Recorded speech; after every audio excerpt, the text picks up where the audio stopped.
Ladies and gentlemen, now we have the privilege of hearing from Congressman Patrick Kennedy.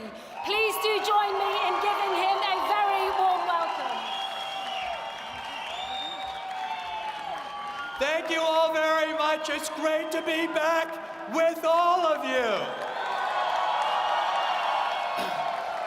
I want to say to the Vice President, to the Prime Minister, to the Speaker, and most of all to Maryam Rajavi, thank you so much for allowing me to join you in this rally. I also want to have a special shout out to my friends in Ashraf 3. Thank you for your personal witness to freedom. You have fought an incredible battle on behalf of all Iranians by your courage through Ashraf 1, Ashraf 2, and Ashraf 3.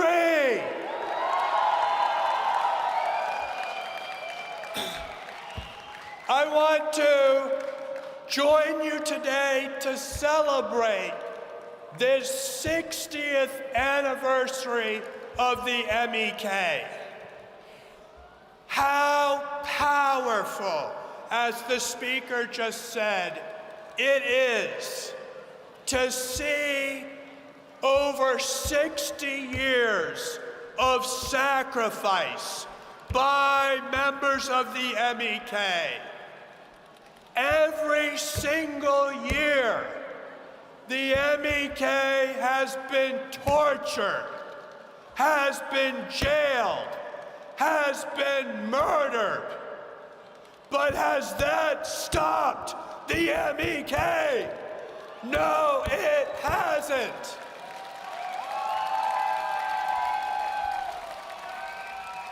As the speaker just said, the MEK and the PMOI have the real power. They have the power to stand up to the guns and the bullets and the bombs and the gallows. There's no greater power than the power of the human spirit to stand up against such impressive forces. So let us think about the MEK. It stood up to the Shah's secret police. It has stood up to the mullah's secret terrorists, both in Iran and around the world. But today, the MEK doesn't just represent opposition to the Shah and dictatorship. It doesn't just represent opposition to the mullahs and theocracy. It also today represents the hope for a brighter future, for a free Iran embodied by the leadership of Maryam Rajavi and the NCRI.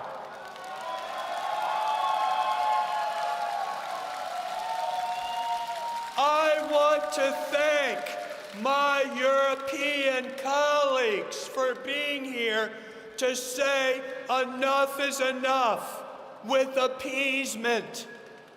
Appeasement never gets us security.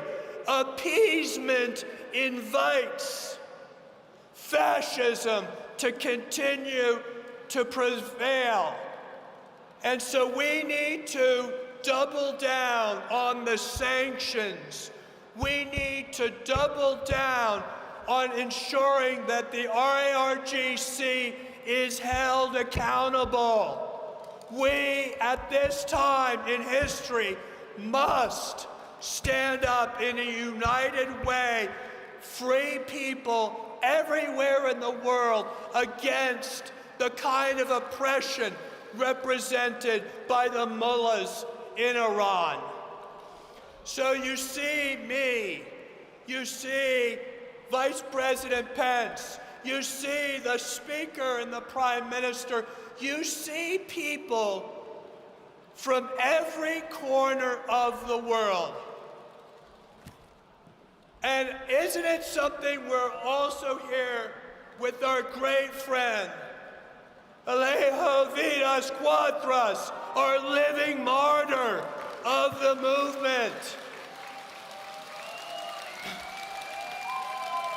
You might ask yourself, why is someone from Ireland, England, Rome, Brussels, all standing here with you, Madam Rajavi?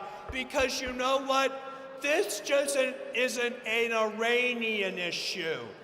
This is a human rights issue, and we're all human beings. And if I were in Iran today, in jail, waiting to be executed, I would hope that there would be someone elsewhere in the world that would stand up for me, not because I was an Iranian, but because I was a human being, and I cared about my fellow human beings.